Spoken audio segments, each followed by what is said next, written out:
चलो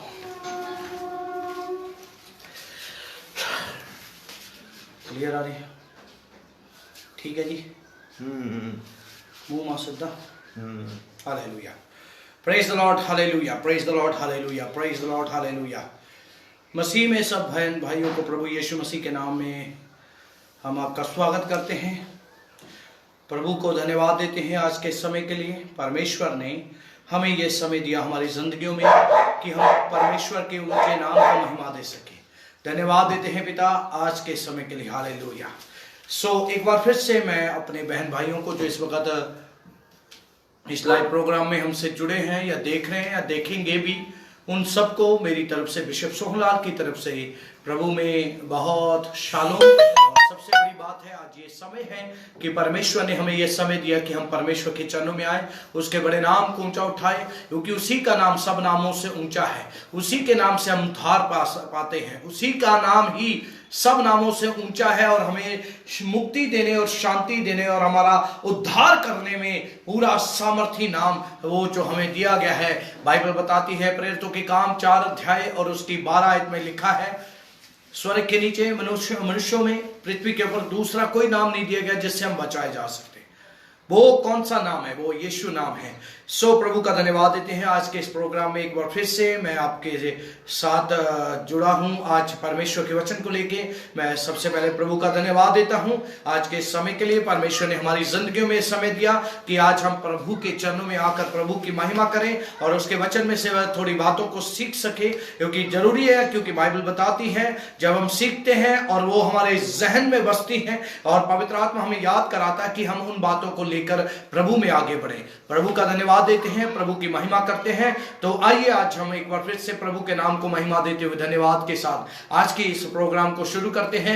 सबसे पहले हम दुआ करेंगे, प्रार्थना करेंगे और आइए मैं चाहूंगा आप सब मेरे साथ दुआ में शामिल हों प्रभु की महिमा के लिए। आंखें बंद करके हम दुआ करेंगे।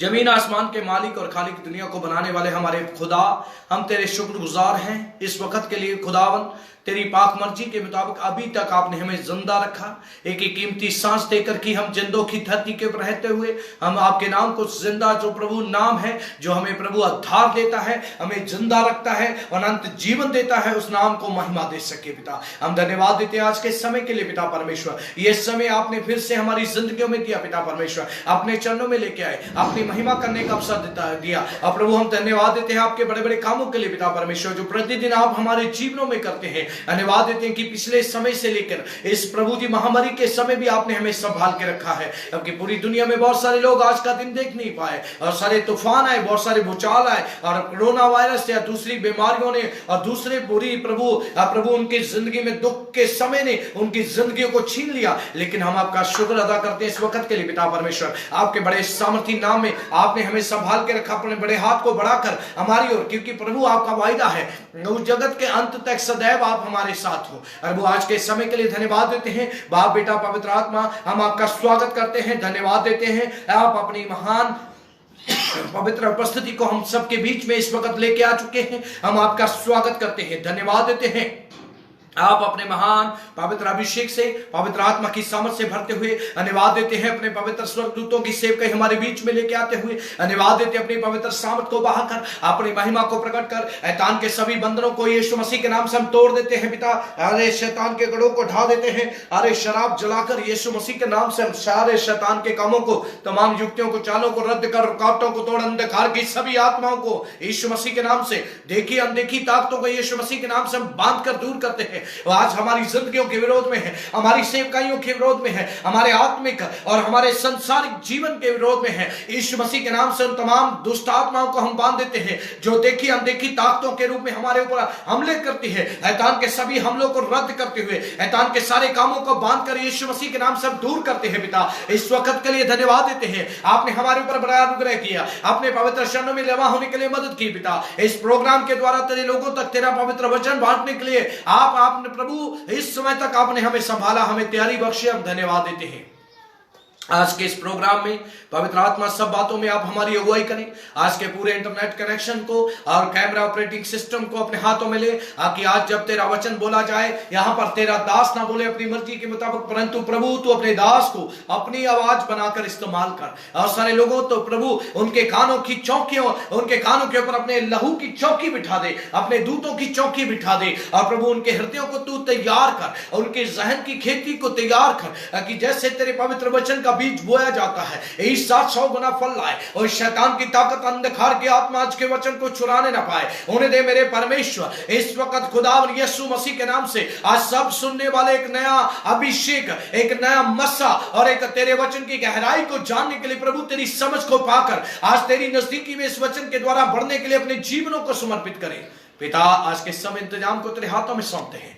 सुनने वाले सब तेरे लोगों के प्रति आ चाहते हैं पिता। और प्रभु अभी तक आपने हमें संभाला, आगे के सारे सेशन को अपने हाथों में लेके चलाएं। पवित्र आत्मा के द्वारा हमारी मदद और सहायता करें। अभी तक संभाला, आगे भी संभाले। सारी महिमा आपको देते हैं। धन्यवाद के साथ यीशु मसीह के नाम से मांगते हैं, आमीन आमीन आमीन। Hallelujah, praise the Lord. तो पिछले जो थर्सडे था उस दिन हमने एक टॉपिक शुरू किया था जिसे हम पूरा नहीं कर पाए। तो मैं आत्मा में बड़ा खेदित था, मैं खेद महसूस कर रहा था कि इस विषय को पूरा करना जरूरी, क्योंकि परमेश्वर हमें हर बात में पूरी तरीके से संभालता है, हमारी मदद करता है, हमारी अगुवाई करता है पवित्र आत्मा के वसीले से, कि हम परमेश्वर के राज्य में और ज्यादा तरक्की और उन्नति करते हुए प्रभु की महिमा करें। तो ये समय है, आज फिर से हम बात करेंगे सिद्धता के बारे में। किसके बारे में? सिद्धता के बारे में। सिद्धता के बारे में बाइबल क्या कहती है, सिद्ध हो जाने के बारे में बाइबल क्या कहती है। तो उसके लिए मैं पहले अपनी पवित्र बाइबल से पढ़ना चाहूंगा याकूब की पत्री और उसका 3 अध्याय और उसकी पहली आयत से हम पढ़ना चाहेंगे प्रभु के वचन में से। याकूब की पत्री मेरे साथ निकाल सकते हैं। याकूब की पत्री नए नियम में हम जाएंगे और उसका 3रा अध्याय और उसकी जो पहली आयत से हम पढ़ेंगे, जहां पर सिद्धता के बारे में कुछ बताया जाता है। पहली और दूसरी आयत दो हम आयतें पढ़ेंगे। हे मेरे भाइयों, तुम में से बहुत उपदेशक ना बने, क्योंकि हम जानते हैं कि हम उपदेशक और भी सजा दोषी ठहरेंगे, इसलिए कि हम बहुत बार चूक जाते हैं। पर जो कोई वचन में नहीं चूकता वही तो सिद्ध मनुष्य है और सारी देह को भी लगाम लगा सकता है। बाइबल बताती है, बाइबल यहां पे हमें बताती है सिद्धता के बारे में, सिद्ध हो जाने के बारे में। सिद्ध हो जाना, टू बी परफेक्ट, बाइबल कहती है। बाइबल हमें परमेश्वर के वचन के मुताबिक उसके परमेश्वर के रिश्ते में जो विश्वास के द्वारा शुरू होता है, पवित्र आत्मा के द्वारा हम उसे लेकर चलते हैं। पवित्र आत्मा हमारी अगुवाई करता है कि उस रिश्ते में हम चलें। तो ये सिद्धता का रिश्ता हमें कहां तक लेके जाता है, तो इसके लिए बाइबल में से हम बहुत सारी बातें आज सीखेंगे और पढ़ेंगे, और पढ़ने के द्वारा हमें इन बातों को जान लेना बहुत जरूरी है। मैं चाहूंगा इन बातों को पढ़ने से पहले पिछली बार जहां से हमने छोड़ा था वहीं से हम इसे शुरू करेंगे, और उसको शुरू करने के इसलिए अपनी पवित्र बाइबल में हम जाएंगे और जहां पर परमेश्वर का वचन हमें सिखाता है सिद्धता के बारे में। बातें तो बहुत है, लेकिन इनमें सबसे बड़ी बात है कि 5 बातें हम आज देखेंगे। कितनी बातें? 5 बातें।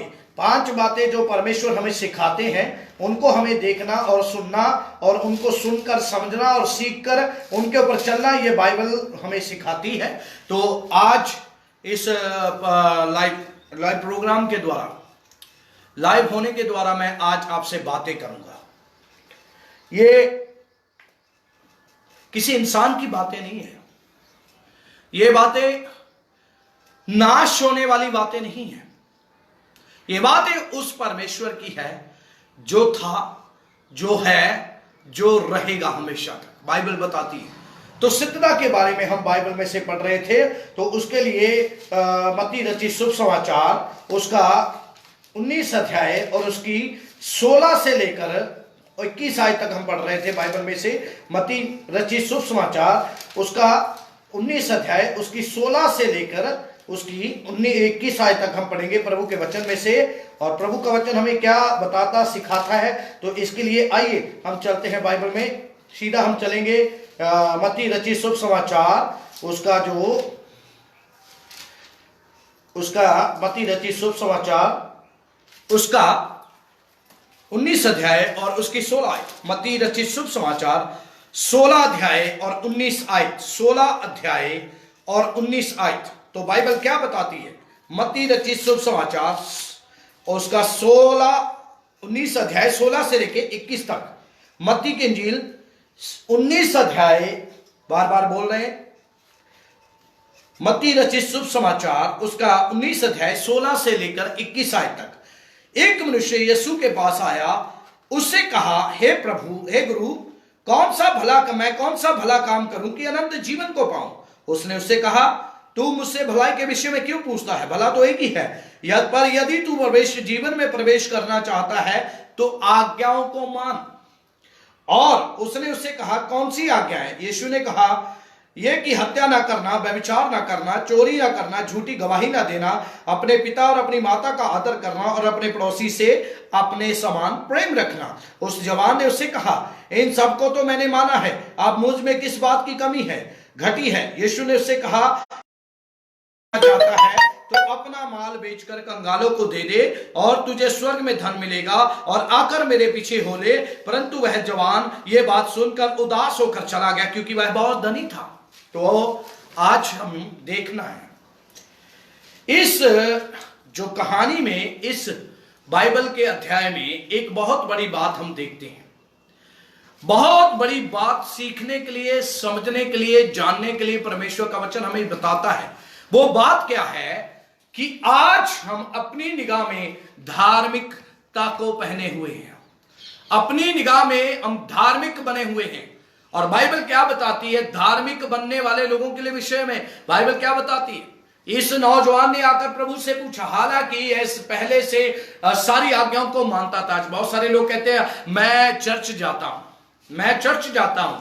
तो चर्च जाना क्या काफी है वचन के मुताबिक?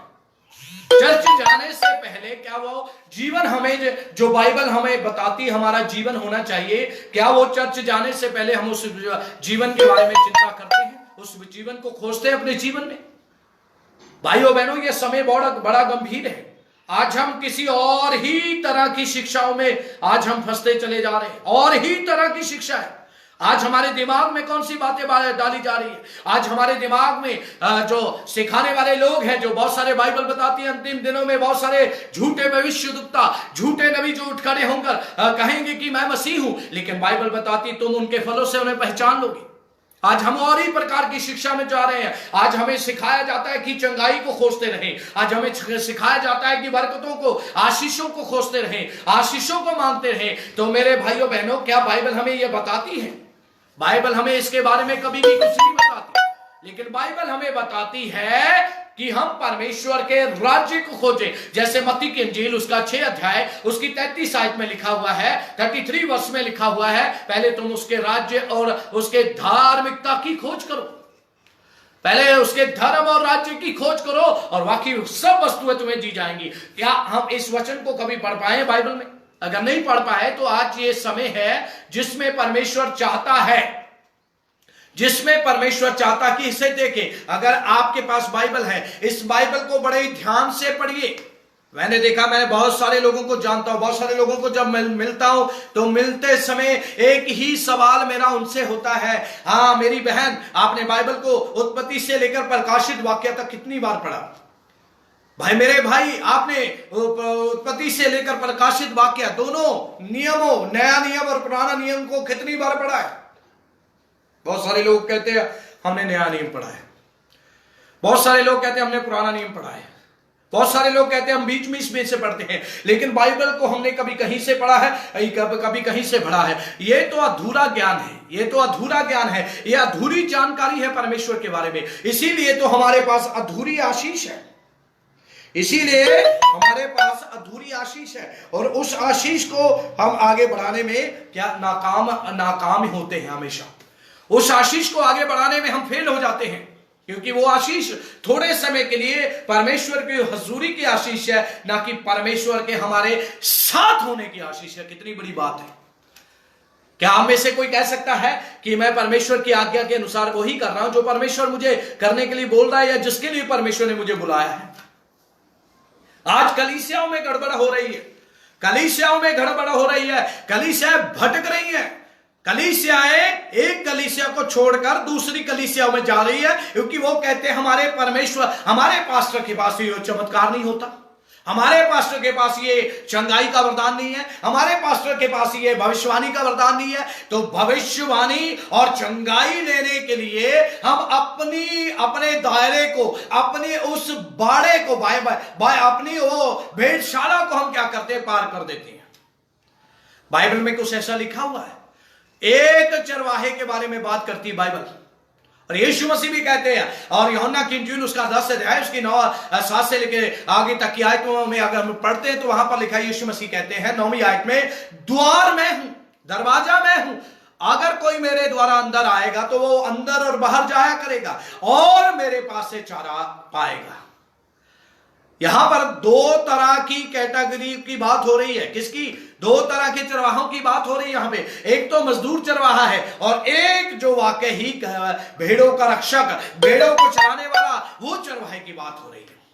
और बाइबल में लिखा, परमेश्वर का वचन कहता है, यीशु मसीह खुद कहते हैं, और मेरी भेड़ें मेरी आवाज को पहचानती हैं। अच्छा चरवाहा मैं हूं, मेरी भेड़ें मेरी आवाज को पहचानती हैं, वो मजदूर को भी देखती है। आज हम देखने की जरूरत है, कलीसिया को इस बात को समझने की और देखने की जरूरत है, क्या कलीसिया चरवाहे के पास जा रही है या किसी मजदूर के पास जा रही है। मजदूर तो सुबह 8 बजे से शुरू करता है अपनी मजदूरी और शाम को 5 बजे बजने के साथ ही वो अपना सामान फेंक कर अपनी मजदूरी लेना चला जाता है। चरवाहे को परमेश्वर ने नियुक्त किया है, चरवाहा परमेश्वर की तरफ से नियुक्त किया गया है। क्या उस नियुक्त किए हुए परमेश्वर के दास को हम पहचानते हैं और जानते हैं? देखने वाली बात है, सोचने वाली बात है। कलीसिया क्या सही ट्रैक पे जा रही जिस पे चलना चाहिए? कलीसिया को जिस मकसद के लिए परमेश्वर ने अपने पास बुलाया है, क्या वो कलीसिया का मकसद पूरा हो रहा है? क्योंकि अभी तक हम प्रभु यीशु मसीह के मकसद को नहीं जान पाए, तो सिद्ध कैसे बनेंगे? सिद्धता की ओर हम नहीं जा रहे। हम तो ये देख रहे हैं कोई चमत्कार कर रहा है। चमत्कार आज क्या बन गई? सबसे बड़ी पहचान बन गई। जिस कलीसिया में चमत्कार हो रहे हैं, इस कलीसिया में आशीषें मिल रही है, उन कलीसियाओं में जाना, और जिस कलीसिया में ज्यादा भविष्यवाणियां की जाती है, उन कलीसियाओं में जाना हमें अच्छा लगता है। लेकिन मैं आज आपको बड़ा ही आदर के साथ, बड़ा ही विनम्रता से आज आपसे कहना चाहता हूं, बढ़िया मेरे साथ बाइबल में क्या लिखा है, क्या बड़ी कलीसियाओं के बारे में परमेश्वर का वचन क्या कहता है। सबसे पहली बात तो यह है, बाइबल कहती है जहां पर प्रभु यीशु मसीह के नाम से 2 या 3 इकट्ठे होंगे, उनके बीच में स्वयं प्रभु आप आते हैं। प्रभु हमारे बीच में आने के लिए तैयार है। क्या हमने कभी प्रभु को स्वागत किया अपने हमें? क्या हमने प्रभु से बातें करने के लिए उसकी गोद में अपने आप को सौंपा? यह धनी नौजवान यीशु मसीह के पास आकर कहता है, अपने अंदर कमी ढूंढने के लिए कोशिश कर रहा है, सिद्ध होना नहीं चाहता, कमी ढूंढना चाहता है, भी मेरी कोई कमी तो नहीं, इससे मैं परमेश्वर के राज्य में ना जा सकूं। तो यहां पर लिखा हुआ है, जैसे ही इस नौजवान ने यीशु मसीह के पास आए, और यीशु मसीह के पास आने के बाद क्या हुआ? यीशु मसीह के बाद आने के बाद उनसे पूछते मैं कौन सा भला काम करूं कि मैं अनंत जीवन में प्रवेश कर सकूं। तो यीशु ने उससे कहा, तू मुझे भलाई के विषय में क्यों पूछता है? क्योंकि प्रभु को पता था ये कौन है जिसे सब भलाई का बुराई का पता है, लेकिन फिर भी ये मुझसे भलाई के विषय में पूछता है। भला तो एक ही है, वो कौन है? परमेश्वर है। कैसे भला है? वो पापियों के ऊपर भी धूप चमकाता है और धर्मियों के ऊपर भी धूप चमकाता है। वो पापियों के ऊपर भी मेघ बरसाता है और धर्मियों के ऊपर भी मेघ बरसाता है। वो पापियों को भी खाने के लिए देता है और धर्मियों को भी खाने के लिए देता है। लेकिन ये बात दूसरी है। बाइबल बताती है एक रास्ता चौड़ा है जो नरक की ओर जाता है। बहुत सारे लोग उसके रास्ते के ऊपर चलना चाहते हैं, क्योंकि कोई आज्ञा को मानने की जरूरत नहीं है। जब किसी चौड़े रास्ते पर जाओगे तो कोई आज्ञा नहीं है। जब चौड़े रास्ते पर चलते हैं तो कोई आज्ञा को मानने की जरूरत नहीं है। लेकिन बहुत ही तंग है वो रास्ता, बहुत ही छोटा है वो रास्ता जो अनंत जीवन को पहुंचाता है। उस रास्ते को चलना हर एक के वश की बात नहीं है और ना ही कोई चलना चाहता है, क्योंकि आरामदायक जिंदगी, कंफर्ट जोन हमें बहुत अच्छा लगता है। कंफर्ट जोन हमें बहुत अच्छा लगता है, लेकिन आरामदायक जिंदगी को हम छोड़ना नहीं चाहते। यही इस नौजवान धनी ने किया, इस नौजवान लड़के ने किया जो धनी था। इसको प्रभु को पता था, प्रभु यीशु जानते थे कि ये इंसान अपने धर्मी होने का ढोंग कर रहा है। आज बहुत सारे हम लोग प्रभु में क्या कर रहे हैं, धर्मी होने का ढोंग करते हैं, अपनी चीजों को ज्यादा प्यार करते हैं। मेरी गाड़ी मेरे लिए बहुत अच्छी है, मेरा बंगला मेरे लिए बहुत अच्छा है, मेरा बैंक बैलेंस मेरे लिए बहुत अच्छा है, मेरा बड़ा लिविंग स्टैंडर्ड बड़ा हाई है, इस सोसाइटी में दुनिया में मुझे बहुत लोग जानते हैं, मुझे आदर देते हैं। लेकिन मैं आपको बता देना चाहता हूं, हम अपनी निगाह में चाहे कितने धर्मी हो, फर्क तो उस वक्त पड़ता है जब हम परमेश्वर से कहें, तो परमेश्वर खुद कहे कि ये धर्मी है। जैसे प्रेरितों की काम 10 अध्याय उसकी पहली आयत में से लेकर आगे की आयतों में देखते कुरनेलियुस जो इटालियन पुलिस का वो सूबेदार था, वो परमेश्वर से क्या बातें करता था। बाइबल में लिखा है परमेश्वर से अपने घराने समेत डरता था। पहली बात वो परमेश्वर से अपने घराने समेत डरता था, दूसरी बात लगातार प्रार्थना करता था, तीसरी बात वो भेंट देने और परमेश्वर के काम में और यहूदी लोगों को परमेश्वर के लिए काम करने के लिए पैसा देने में, दान देने में बड़ा ही हमेशा तैयार रहता था।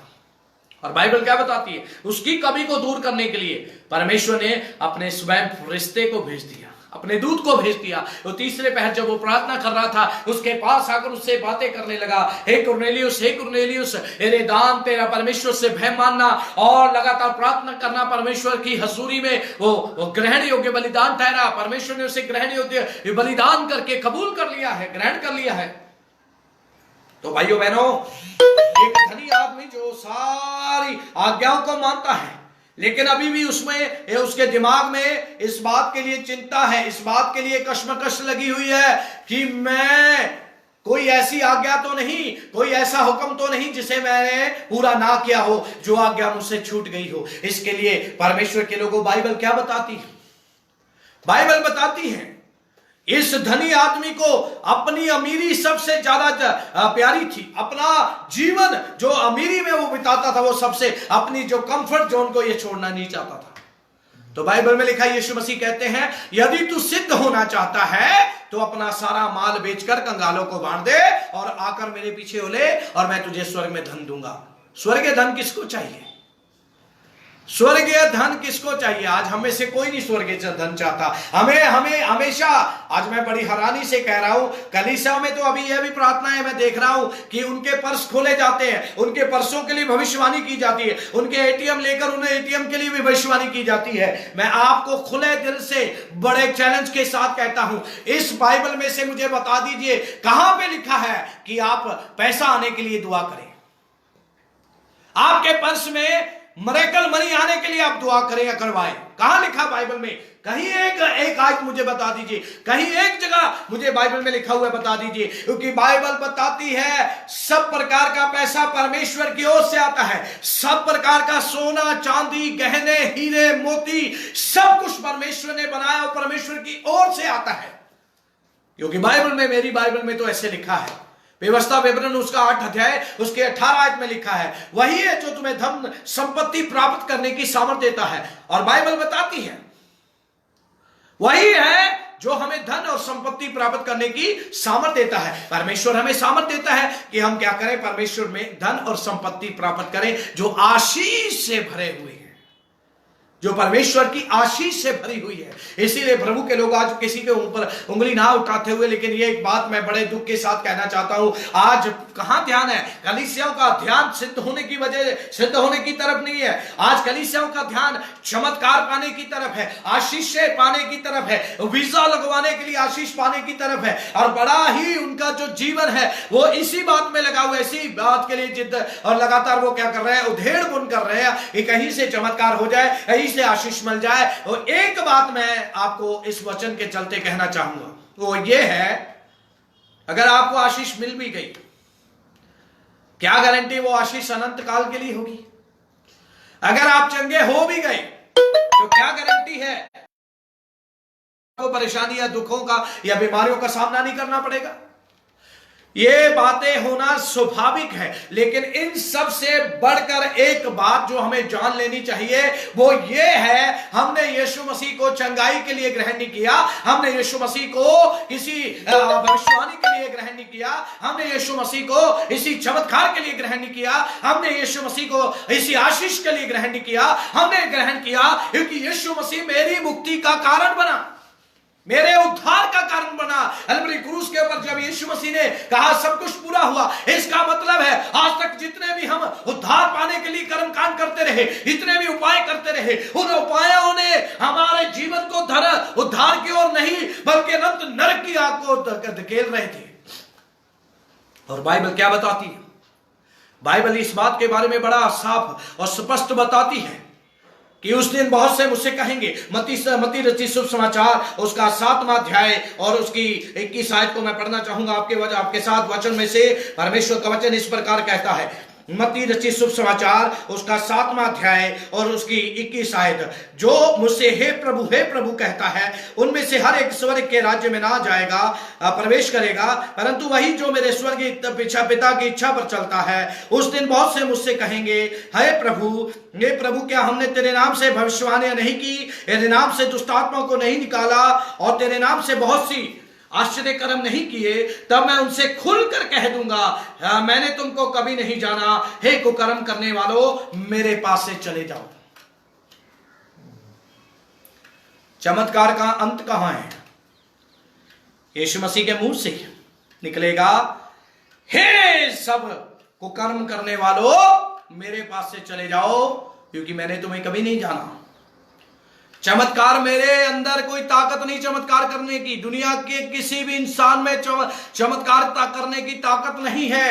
अगर आज चमत्कार हो रहे हैं तो वो इस वजह से हो रहे हैं क्योंकि चमत्कार की ताकत परमेश्वर के पुत्र यीशु मसीह के नाम में है, जो स्वर्ग के नीचे और मनुष्यों में और पृथ्वी के ऊपर हमें दिया गया है, जो धरती के ऊपर हमें दिया गया है। उस नाम में चमत्कार करने की ताकत है। उसी नाम ने क्या बड़े बड़े मुर्दों को जिंदा किया। जब पौलुस अपनी सेवकाई करते थे, बाइबल में लिखा इतनी ज्यादा सामर्थ उनके शरीर में से बहती थी, उनके शरीर को कपड़ों को छुआ कर मरे हुए लोगों के ऊपर भी डाल देते और मुर्दा लोगों के ऊपर डालते थे, वो मुर्दे जिंदा हो जाते थे। मैं चमत्कार के विरोध में नहीं हूं। रोज मेरी जिंदगी रोज एक चमत्कार से भरी है। रोज हर समय प्रभु मुझे एक चमत्कार देता है। आज मैं आपसे कहना चाहता हूं, हमें सिद्धता की ओर बढ़ने की जरूरत है, हमें सिद्ध जाने हित हो जाने की जरूरत है। सिद्ध क्यों हो जाना? तो मैं आज आपसे कहना चाहता हूं, परमेश्वर सिद्ध लोगों को, परमेश्वर संत लोगों को लेने के लिए नहीं आ रहे। प्रभु यीशु मसीह संत लोगों को, पवित्र लोगों को लेने के लिए नहीं आ रहे, वो सिद्ध लोगों को लेने के लिए आ रहे हैं। किसको? सिद्ध लोगों को लेने के लिए आ रहे हैं। हमें जरूरी है अपने दुनियावी जीवन में सब बातों जिनसे हम प्यार करते हैं उसको छोड़कर परमेश्वर में सिद्ध हो जाना पहली बात है। परमेश्वर में सिद्ध हो जाना। हमें अपनी सारी जितनी भी हमारा बैंक बैलेंस है, हमारा बंगला है, हमारी गाड़ियां है, हमारा व्यापार है, हमारा हाई स्टैंडर्ड है, इन बातों को प्रभु से कुछ लेना देना नहीं। लेकिन इसी अध्याय में अगर आप पढ़ोगे मत्ती रचित शुभ समाचार उसका 19 अध्याय उसकी 16 से लेकर 21 आयत तक, तो वहां पर लिखा है ये हो सकता है कि ऊंट है जो सुई के नाके में से निकल सकता है। सुई का जो नक्का है, सुई का जो मुंह है छोटा सा बारीक सा, उसमें से धागा कई बार जिनको कम दिखाई देता है वो धागा डालते डालते कई बार क्या होता है काफी देर लगा देते हैं। उस छोटे से सुराख में से बड़ा जो ऊंट है, जो पता नहीं 10 फुट का है, पता नहीं 9 फुट का है, पता नहीं कितना ऊंचा लंबा है, वो ऊंट वो क्या है इस सुई के नक्के में से निकल सकता है। लेकिन अमीर आदमी परमेश्वर के राज्य में प्रवेश नहीं करेगा। तो क्या परमेश्वर अमीरी के विरोध में है? याद रखिए, परमेश्वर तो अमीरों का अमीर है। बाइबल में लिखा है यीशु मसीह हमें अमीर बनाने के लिए, हमें धनी बनाने के लिए वो खुद स्वयं क्या हो गया? निर्धन हो गया। तो आज मैं आपसे बात करते हुए ये कहना चाहता हूं, परमेश्वर चाहते कि हम प्रभु में ऐसे ही चाल ना चले, कभी डगमगाते हुए, कभी खड़े होते हुए, कभी डगमगाते हुए। हमें परमेश्वर चाहता है कि हम सिद्ध हो जाएं। हमें परमेश्वर चाहता कि हम सिद्ध हो जाए। तो यहां पर धनी आदमी की मिसाल बड़ी तगड़ी है जिसे बाइबल बार बार हमें बताती है। और उसी दौरान एक आयत तो आपको पूरे तरीके से याद होनी चाहिए। वो आयत क्या है? मत्ती की इंजील उसका 7 अध्याय उसकी 21 आयत में लिखा है, हे प्रभु कहने वाले जो अपनी निगाह में धर्मी बने हुए हैं, अपनी निगाह में धार्मिकता को पूरा कर रहे हैं, अपनी निगाह में वो सारी आज्ञाओं को मानते हैं, उनके लिए मैं आज कह देना चाहता हूं परमेश्वर की ओर से आपके लिए क्या जवाब है। परमेश्वर आपके लिए क्या कहते हैं। तो यह समय है इस बात को समझने का, इस बात को जान लेने का, इस बात को सीखने का कि परमेश्वर हमें चाहते कि हम सिद्ध हो जाएं। सिद्ध तो एक ही था, यीशु मसीह। सिद्ध पुरुष दुनिया में एक ही है, वो हमारे प्रभु यीशु मसीह है। लेकिन इन सब से बढ़कर प्रभु हमें चाहते हैं, जैसे वो सिद्ध हैं हमें भी सिद्ध होना है, तभी हम स्वर्ग के राज्य में प्रवेश करने पाएंगे। अभी भी मैं आपसे विनती करता हूं, अपने जीवन में अपने आप को परखिए, क्या हम वैसे सिद्ध हैं जैसे परमेश्वर का वचन हमें बताता है। क्या मैं अपनी गाड़ी को सबसे ज्यादा प्रेम करने वाला तो नहीं है? क्या मैं अपने घर को सबसे ज्यादा प्रेम करने वाला तो नहीं हूं? मैं बैंक बैलेंस को, अपने हाई स्टैंडर्ड लाइफ को, मैं क्या उनको तो मैं अपना सबसे ज्यादा पहला स्थान देने वाला व्यक्ति तो नहीं हूं। बहुत सारे लोग कहते हैं हम प्रार्थनाएं करते हैं, लेकिन हमारी प्रार्थनाएं वैसी ही नहीं है जैसी होनी चाहिए। जैसे होनी चाहिए प्रार्थनाएं वैसे हमारी प्रार्थनाएं नहीं है। प्रार्थना करने का ढंग क्या है? रोमियो की पत्री 8 अध्याय 26 आयत में लिखा, पौलुस कहते हैं हमें प्रार्थना करना आता ही नहीं है। लेकिन जब हम परमेश्वर की हजूरी में हमारे प्रभु यीशु मसीह की गोद में जाते हैं, बैठते हैं और धन्यवाद यीशु मसीह पिता परमेश्वर धन्यवाद करते हैं और पवित्र आत्मा को अलाउ करते हैं, पवित्र आत्मा से हम बातें करने के लिए कहते हैं, पवित्र आत्मा आइए आज की प्रार्थना में मेरी अगुवाई कीजिए। जो कुछ भी मैं बोलूं मैं अपनी तरफ से नहीं बोलूं, लेकिन आप मुझे बोलने के लिए साहस दलेरी और मेरे मुंह में शब्द डालें। तो वो वैसे ही करते हैं। पवित्र आत्मा हमारे साथ होते हैं, पवित्र आत्मा हमारे ऊपर आते हैं, हमारे ऊपर अपना कंट्रोल रखते हैं, पवित्र आत्मा में चलाते हैं, हमें प्रार्थना करने की ताकत देते हैं। पहली बात, हमें अपनी सब चीजों को छोड़कर प्रभु में सिद्ध होना है। सब चीजों को, दुनियावी सारी चीजों को छोड़कर हमें प्रभु में सिद्ध होना है। प्रभु चाहते हैं कि हम उसमें सिद्ध हो जाएं। तो पहली बात तो यह है। और दूसरी बात बाइबल बताती है हमें प्रेम करने में सिद्ध होना है, प्यार करने में सिद्ध होना है। तो क्या कलीसिया में वो प्यार है जो होना चाहिए? क्या आज कलीसिया एक दूसरे को प्यार कर रहे हैं? आज एक सेवक दूसरे सेवक को बड़ी ही गुस्से से भरी हुई निगाह से, बड़े ही जलसी से भरी हुई आत्मा से एक दूसरे को हम देख रहे हैं। वो परमेश्वर का प्रेम कहां गया? परमेश्वर का प्रेम जिसको दूसरे शब्दों में बोलते हैं अगापे प्रेम, निस्वार्थ प्रेम, जिसमें कोई स्वार्थ नहीं था, जिसमें कोई पाने की इच्छा नहीं थी, केवल वो हमें देने वाला था। और यूहन्ना की इंजील उसका 3 बाब उसकी 16 आयत में लिखा है, क्योंकि परमेश्वर ने जगत से ऐसा प्रेम किया कि उसने अपना इकलौता पुत्र दे दिया कि जो कोई इस पर विश्वास करे वह नाश न हो परंतु अनंत जीवन पाए। ये किसकी बदौलत हुआ है? कभी कभी हम सोचते हैं कि आज जो कुछ भी हमारे पास है, चाहे परमेश्वर का ज्ञान है, परमेश्वर की सामर्थ है, या परमेश्वर की आशीषें हैं, या चमत्कार करने की ताकत है, इन सबको हम सोचते हैं कि हमारे कामों की बदौलत है, हमारे ऊपर क्या है, हमारे कामों की वजह से हम सब कुछ ये कर पा रहे हैं। नहीं, मैं आपको कह देना चाहता हूं ये सब कुछ परमेश्वर के अनुग्रह की वजह से है, परमेश्वर के अनुग्रह की वजह से है। इसीलिए परमेश्वर का अनुग्रह कहां होता है? जब हम पापी ही थे तभी मसीह हमारे लिए मरे। ये सब कुछ क्यों हुआ? क्योंकि परमेश्वर ने हमसे प्रेम किया। आज हम किसी को कामयाब होते हुए देखकर उससे प्रेम नहीं कर पाते, आज हम किसी को तरक्की करते हुए देखकर उससे प्रेम नहीं कर पाते। आज हम देखते हैं कि हमारे से छोटी उम्र का कोई नौजवान बड़ी तरक्की करते हुए आगे बढ़ रहा है, हम उसको देख के जेलसी फील करते हैं। हम बोलते हैं ये तो कल पैदा हुआ, ऐसे क्या पता। लेकिन मैं आपको बताना चाहता हूं, परमेश्वर ने एली से बातें करना बंद कर दिया था। एली और उसके दोनों पुत्र जो लुच्चे हो गए थे, इसकी वजह से उनके पास परमेश्वर का वचन पहुंचना, परमेश्वर की आवाज आना बंद हो गया था। लेकिन उस वक्त परमेश्वर ने छोटे सैमुअल से बात की। हालेलुया। छोटे सैमुअल से बात करने का कारण, परमेश्वर दिखाते हैं, परमेश्वर की निगाह में कोई छोटा बड़ा नहीं, सब एक समान है, क्योंकि उसका प्यार सबके लिए एक समान है, उसका प्रेम सबके लिए एक समान है। उसके प्रेम को आज हम समझने में असमर्थ है। उसके प्रेम को समझने के लिए उसके प्रेम की परिभाषा जो अपने दिमाग में लेके चल रहे हो, इतना काफी परिभाषा नहीं है उसके प्रेम का, इतनी काफी परिभाषा परमेश्वर के प्रेम की नहीं है। परमेश्वर के प्रेम के लिए तो क्या करना जाए, पूरी दुनिया का जो पानी है, जो चाहे वो नदियों में है, चाहे वो नालों में है, चाहे वो समंदरों में है या किसी और जगह पे है, छोटे जो कई ताल बने हुए हैं, उनमें जो झरनों से निकलने वाला पानी, वो पानी भी अगर उस पानी को स्याही की तरह इस्तेमाल किया जाए, कैसे? नदियों, नालों, समंदर और दूसरी जगहों के इकट्ठा हुए पानी को स्याही की तरह इस्तेमाल किया जाए, और दुनिया में जितना भी पेड़ पौधे घास फूस है, इस घास फूस को हम एक कलम की तरह इस्तेमाल करें और पूरे आसमान के ऊपर परमेश्वर के प्रेम का वर्णन करें, तब भी आसमान छोटा पड़ जाएगा, परंतु परमेश्वर का प्रेम उसके ऊपर वर्णन नहीं होगा। यह परमेश्वर का प्रेम है। तो हमें परमेश्वर के प्रेम में क्या होना है?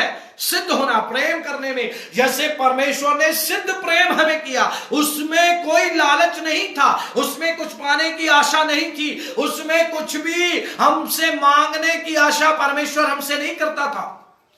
बाइबल बताती है वो निस्वार्थ अगापे परमेश्वर का प्रेम था।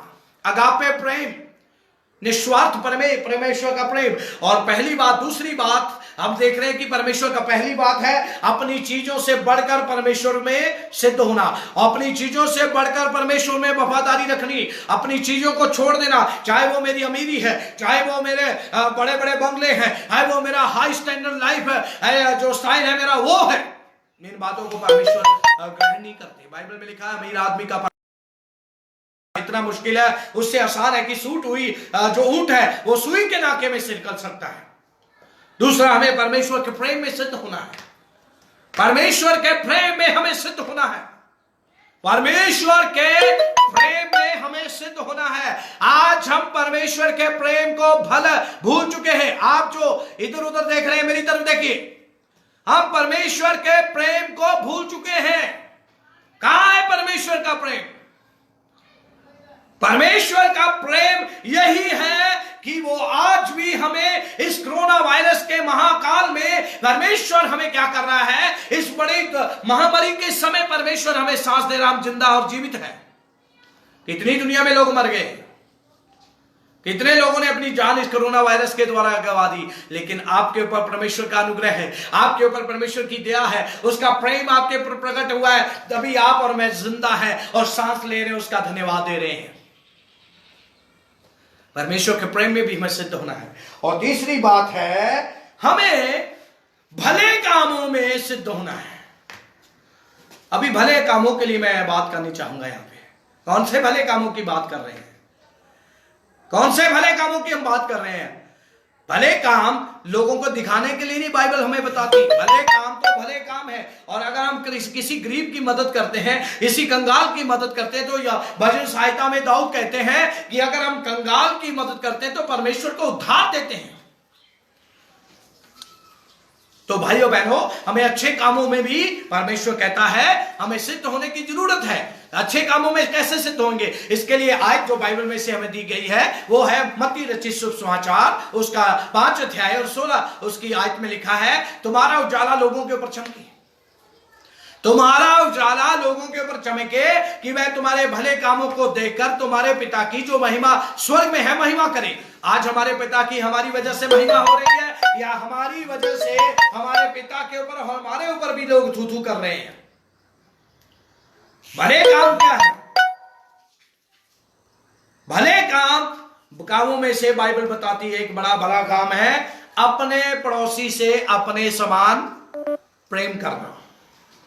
अपने पड़ोसी से अपने समान प्रेम करना। तो एक प्रभु के पास लोग आकर पूछते हैं, उसके चेले तमाम लोग आकर पूछते हैं, प्रभु मेरा पड़ोसी कौन है? अभी मेरा पड़ोसी कौन है? तो प्रभु यीशु मसीह ने क्या उसके लिए मिसाल दी थी, उसके लिए दृष्टांत क्या दिया था? उसके लिए दृष्टांत दिया कि एक आदमी यरूशलेम को छोड़कर यरीहो को जा रहा था।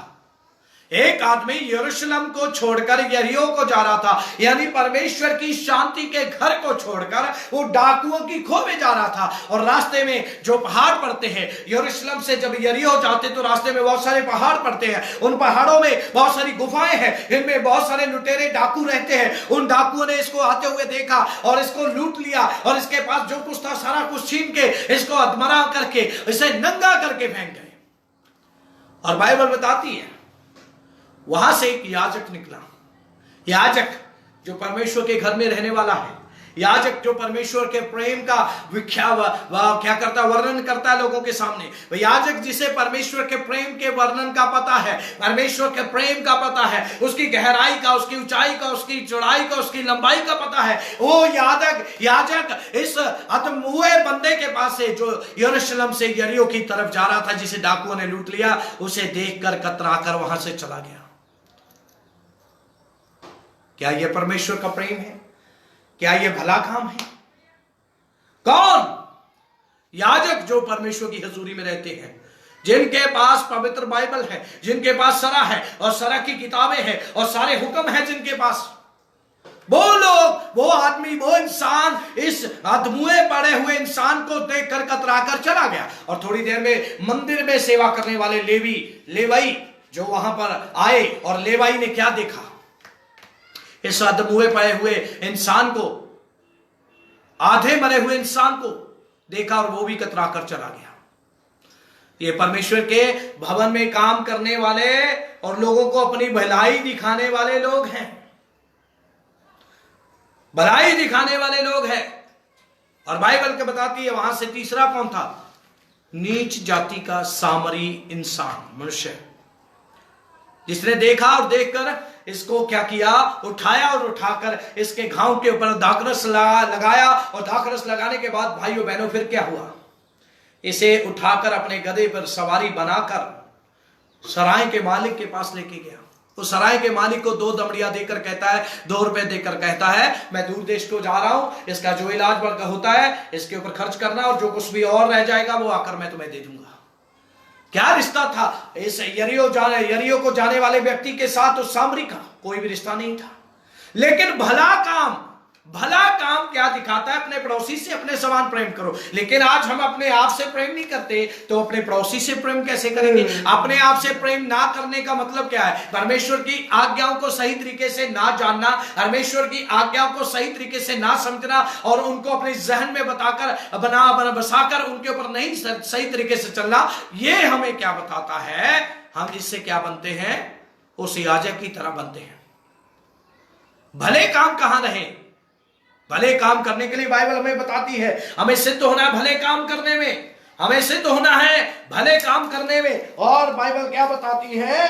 हमें क्या करना है? अपनी जुबान को कंट्रोल करने में, अपनी जुबान के ऊपर नियंत्रण करने में भी हमें क्या होना है? सिद्ध होना है। जैसे अभी शुरुआत हमने की सी याकूब की पत्री उसका 3 अध्याय से, वहां पर लिखा जो अपनी जुबान को कंट्रोल में रखने के सारे नियम वहां पर लिखे हैं, फायदे और नुकसान दोनों लिखे हुए हैं वहां पर। जो अपनी जुबान को कंट्रोल में रखता है, अपनी जीभ को कंट्रोल में रखने वाले के लिए याकूब की पत्री उसका 3 अध्याय उसकी पहली आयत से लेकर आगे की आयतों में उसके फायदे और नुकसान दोनों लिखे हुए हैं। जो कंट्रोल में अपनी जुबान को रखेगा उसके भी फायदे वहां पर लिखे हुए हैं, और जो कंट्रोल से बाहर करेगा उसके भी फायदे निकले हुए लिखे हुए हैं। परमेश्वर के आगे समर्पित होने में सिद्ध होना है, प्रेम करने में सिद्ध होना है, भले कामों में सिद्ध होना है, अपनी जुबान को नियंत्रण में रखने के लिए सिद्ध होना है। और 5वीं बात है आज्ञाकारी में सिद्ध होना है। परमेश्वर का कहना मानने में हमें क्या होना है? सिद्ध होना है। क्या हम सिद्ध हो रहे हैं परमेश्वर का कहना मानने में? सिद्धता कहां गई परमेश्वर का कहना मानने में? आज हम अपने पास्टर का कहना नहीं मान रहे। अपने पास्टर को बिना पूछे थे हम चमत्कार करने वाली कलीसिया में जा रहे हैं। अपने पास्टर को बिना, अपने पास्टर की आज्ञा से, हम आज्ञाकारी से हम क्या कर रहे हैं? क्या अपने पास्टर के लिए दुआ कर रहे हैं? दुआ करना तो एक बार, आज हम अपने पास्टर को पास्टर ही समझना बंद कर चुके हैं। उस पास्टर को जिसने हमें क्या किया? नरक की धधकती हुई आग में जाने से हमें बचा लिया परमेश्वर का वचन सुनाकर। हमें विश्वास में लाकर, हमें तौबा करवाकर, हमें बपतिस्मा देकर, हमें हमारे लिए पवित्र आत्मा का दान पाने के लिए दुआ करने में हमारी मदद करते हुए पास्टर ने दिन रात जागकर हमारे लिए मेहनत की है, उसी पास्टर को हम क्या देखते हैं? ये मेरे लिए अच्छा पास्टर नहीं है। सेवक क्यों भेजा गया आपके पास? पौलुस कहता है, पहले परमेश्वर की दया को स्मरण दिलाकर तुमसे विनती करता हूं, तुम अपने शरीरों को पवित्र परमेश्वर को भावता हुआ और ग्रहण योग्य बलिदान करके चढ़ाओ, यही तुम्हारी आत्मिक आराधना है। मैं आपसे पूछना चाहता हूं, क्या हम आज्ञाकारी करने में सिद्ध हो चुके हैं? प्रार्थना करने में हमें सिद्ध होना है, विश्वास करने में सिद्ध होना है, अपनी कमाई का हिस्सा देने में सिद्ध होना है, और इन सब बातों से बढ़कर हमें परमेश्वर से प्रेम करने में सिद्ध होना है। अगर हम इन बातों को देख रहे हैं और सुन रहे हैं तो बाइबल हमें ठीक ठीक बताती है। अगर हम इन बातों को पढ़ेंगे और सीखेंगे, सुनेंगे, अपने दिल में बसाएंगे, तो एक दिन आएगा जब हम सिद्ध हो जाएंगे। बाइबल में लिखा, वह जब यीशु मसीह आएगा, जो अधूरा है वो पूरा हो जाएगा। यीशु मसीह आने वाले हैं, यीशु मसीह आ चुके हैं, बहुत जल्दी आने वाले। वो अपने स्वर्ग से उनका आगमन हो चुका, दरवाजे के बाहर, हमारे दिल के दरवाजे के बाहर खड़े हुए खटखटा रहे हैं। वो अंदर आना चाहते हैं, वो चाहते हैं कि आप उनको अपना मुक्तिदाता, उद्धारकर्ता स्वीकार करें, उनके बताए हुए रास्ते पे चले। और बाइबल हमें आज्ञाएं मानना सिखाती है, उन आज्ञाओं को मानकर हम उनमें सिद्ध हो जाएं। तो ये बाइबल हमें बताती है। इसलिए प्रभु के लोगों, आज मैं आपसे कहना चाहता हूं, सिद्ध होना बहुत जरूरी है। बिना सिद्धता के हम परमेश्वर के राज्य में प्रवेश नहीं कर पाएंगे। किस बात में अभी भी अधूरे हैं? अपने आप को जांचिए, अपने आप को हम देखें, अपने आप को सोचें, क्या बोलने में मैं सिद्ध हूं? क्या प्रार्थना करने में मैं सिद्ध हूं? क्या मैं अपनी जुबान के ऊपर काबू पाने में सिद्ध हूं? तो अगर ये बातें हमारे अंदर अभी भी कमी है, तो यही ठीक समय है कि आप अपने अंदर देखिए, अपने आप को जांचिए, अपने आप को परखिए। पौलुस कहता, मैं खुद को जांचता हूं, इसलिए दूसरों से जांचा नहीं जाता। इसलिए प्रभु के लोगों, आ जाइए, निकलिए बाहर, देखिए, पहचानिए, दुनिया की इस चकाचौंध से निकलिए, दिखावे की बनावटी उस शिक्षा से बाहर निकलिए जो परमेश्वर के शुद्ध वचन से अभी तक उस शुद्ध वचन को भी अभी तक जिसने चखाना हो। इसलिए ये सिद्धता की बातें और बहुत सी हैं, लेकिन समय ना होने की वजह से आज मैं परमेश्वर में आपसे इतना ही कहूंगा। याद रखिए, चमत्कार के विरोध में मैं नहीं हूं, भविष्यवाणी के विरोध में मैं नहीं हूं, आशीषों के विरोध में मैं नहीं हूं।